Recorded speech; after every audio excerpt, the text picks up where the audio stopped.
بسم الله الرحمن الرحيم قد أفلح المؤمنون الذين هم في صلاتهم خاشعون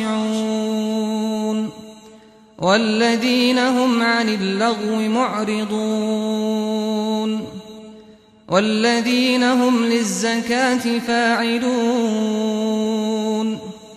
والذين هم لفروجهم حافظون إلا على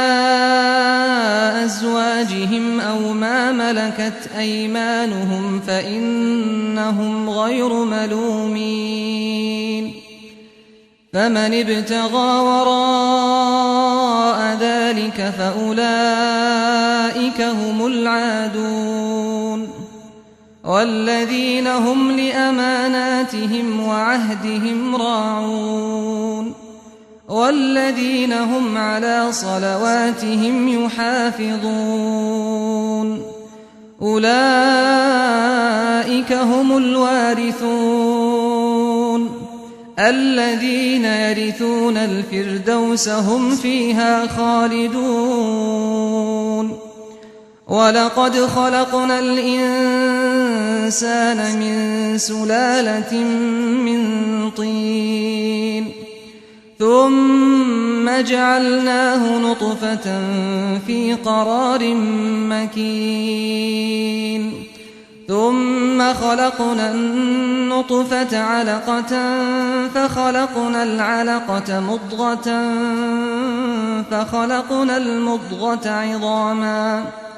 فخلقنا المضغة عظاما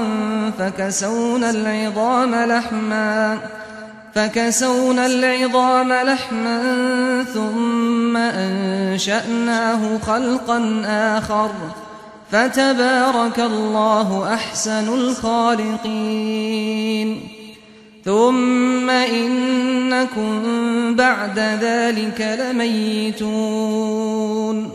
ثم إنكم يوم القيامة تبعثون ولقد خلقنا فوقكم 7 طرائق وما كنا عن الخلق غافلين وأنزلنا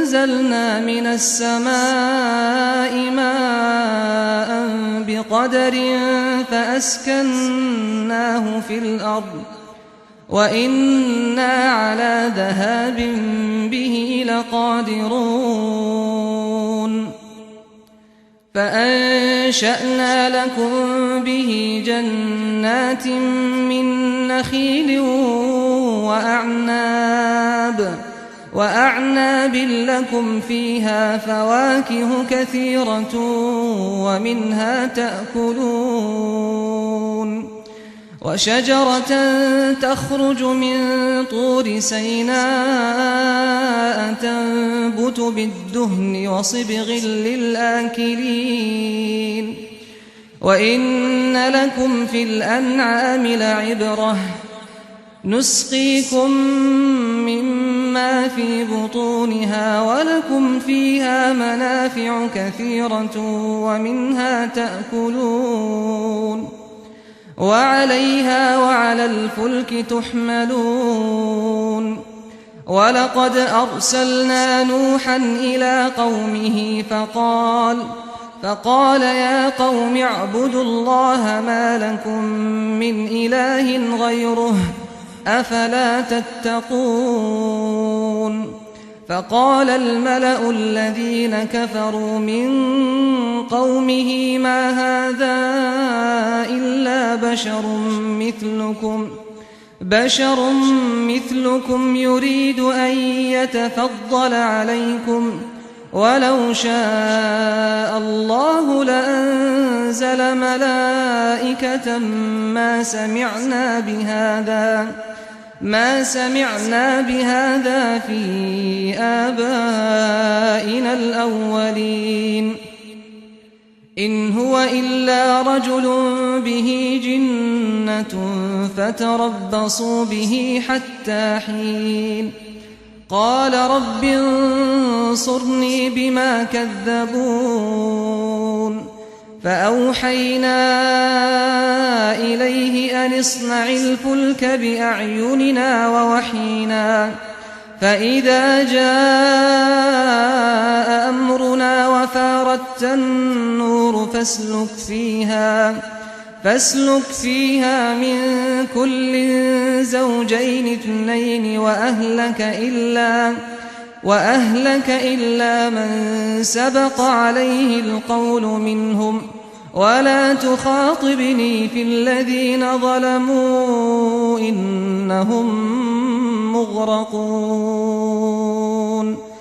فإذا استويت أنت ومن معك على الفلك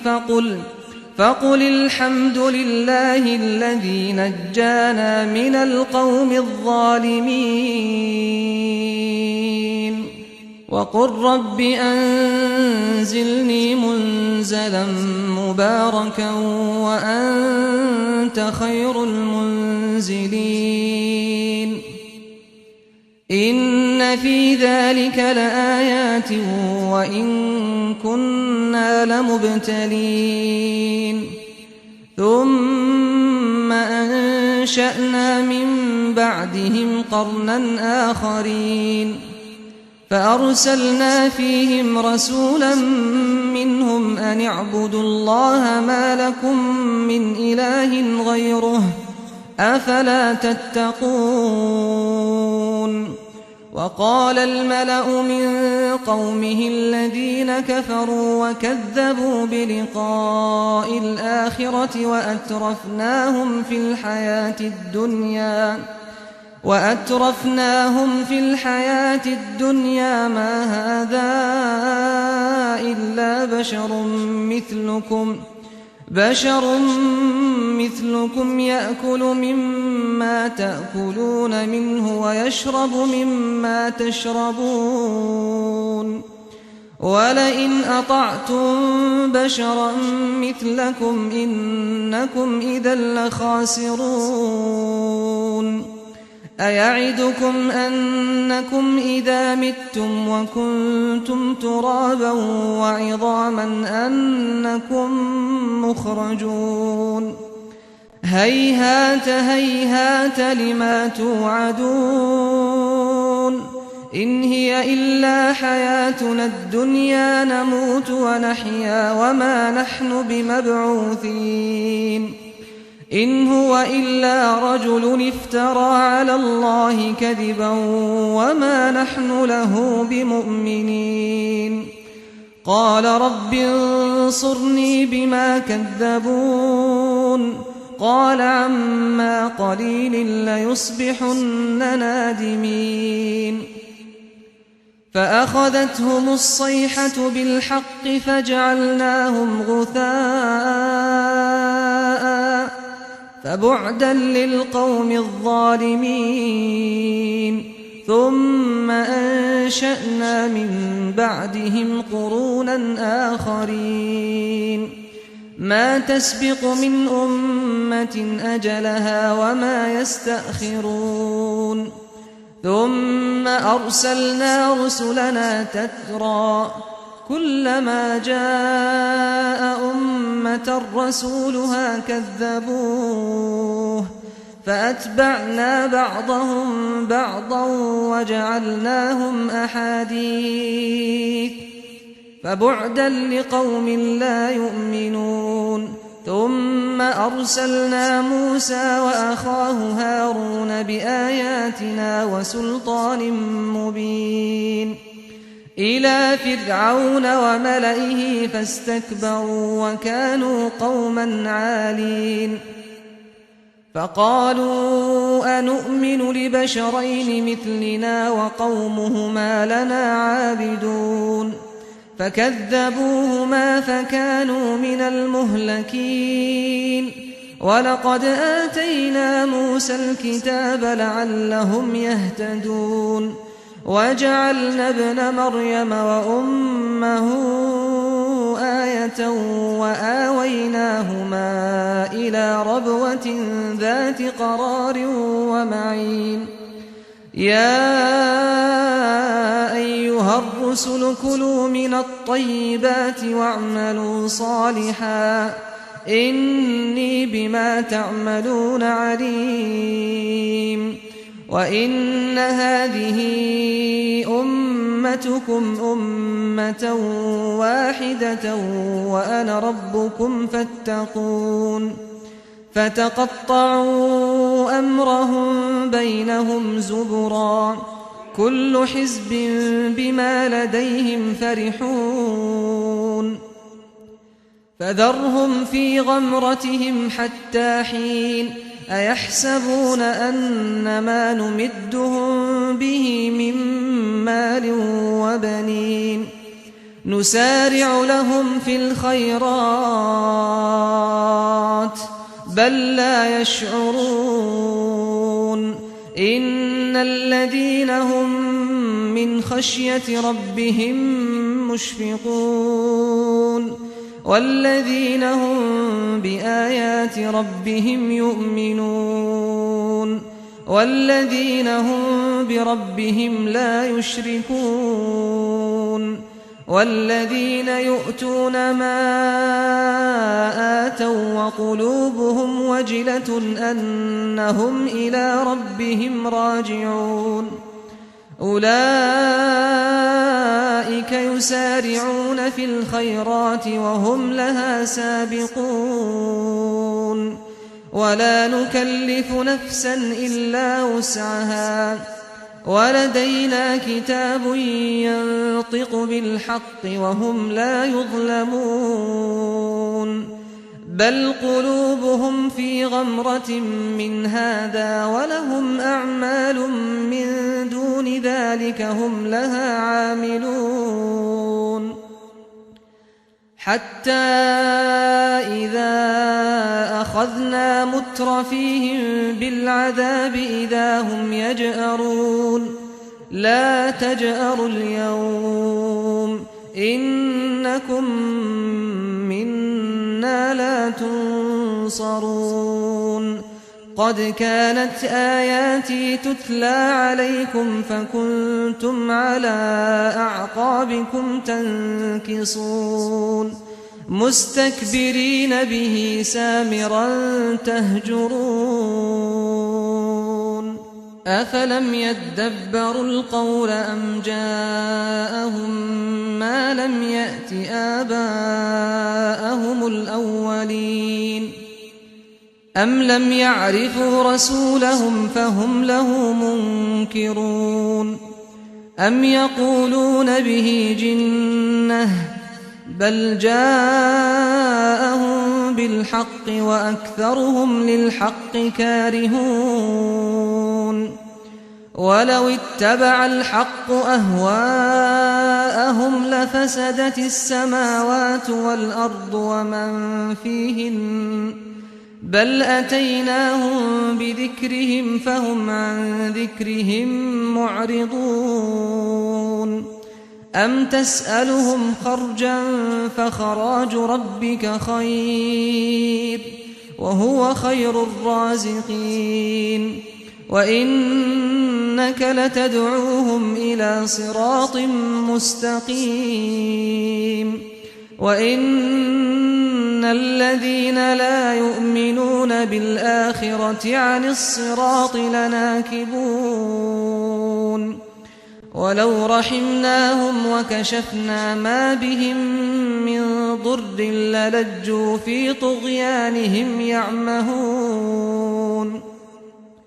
ولقد أخذناهم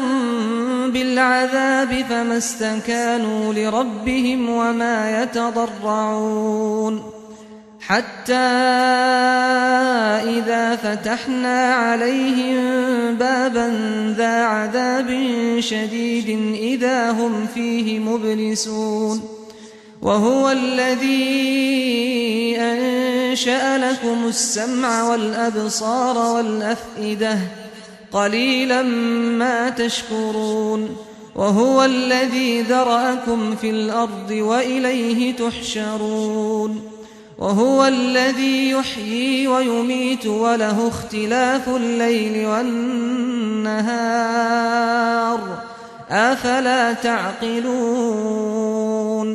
بل قالوا مثل ما قال الأولون قالوا أئذا متنا وكنا ترابا وعظاما أئنا لمبعوثون لقد وعدنا نحن وآباؤنا هذا من قبل إن هذا إلا أساطير الأولين قل لمن الأرض ومن فيها إن كنتم تعلمون سيقولون لله قل أفلا تذكرون قل من رب السماوات السبع ورب العرش العظيم سيقولون لله قل أفلا تتقون قل من بيده ملكوت كل شيء وهو يجير ولا يجار عليه إن كنتم تعلمون سيقولون لله قل فأنى تسحرون بل أتيناهم بالحق وإنهم لكاذبون ما اتخذ الله من ولد وما كان معه من إله إذا لذهب كل إله بما خلق ولعلى بعضهم على بعض سبحان الله عما يصفون عالم الغيب والشهادة فتعالى عما يشركون قل رب إما تريني ما يوعدون رب فلا تجعلني في القوم الظالمين وإنا على أن نريك ما نعدهم لقادرون ادفع بالتي هي أحسن السيئة نحن أعلم بما يصفون وقل رب أعوذ بك من همزات الشياطين وأعوذ بك رب أن يحضرون حتى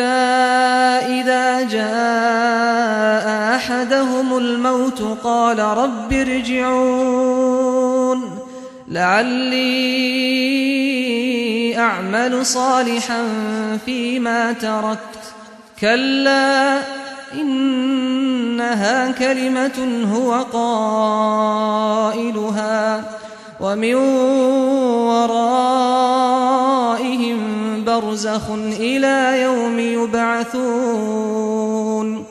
فإذا نفخ في الصور فلا أنساب بينهم يومئذ ولا يتساءلون فمن ثقلت موازينه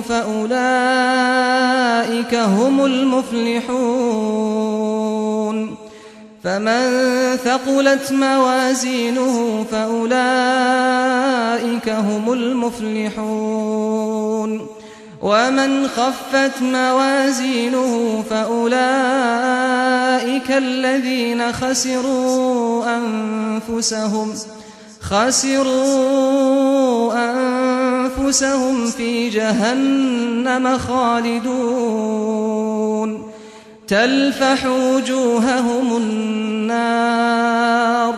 تلفح وجوههم النار وهم فيها كالحون ألم تكن آياتي تتلى عليكم فكنتم بها تكذبون قالوا ربنا غلبت علينا شقوتنا وكنا قوما ضالين ربنا أخرجنا منها فإن عدنا فإنا ظالمون قال اخسأوا فيها ولا تكلمون إنه كان فريق من عبادي يقولون ربنا آمنا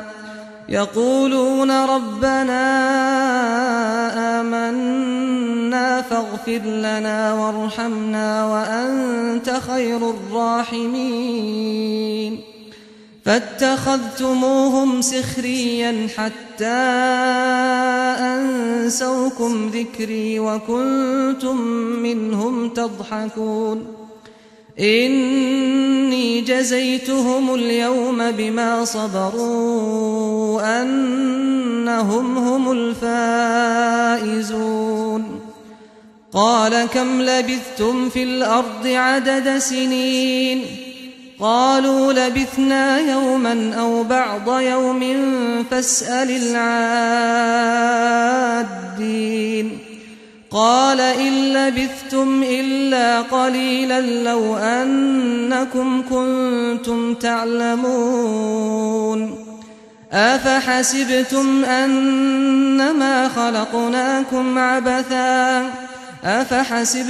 أنما خلقناكم عبثا وأنكم إلينا لا ترجعون فتعالى الله الملك الحق لا إله إلا هو رب العرش الكريم ومن يدع مع الله إلها آخر لا برهان له به فإنما حسابه عند ربه إنه لا يفلح الكافرون وقل رب اغفر وارحم وأنت خير الراحمين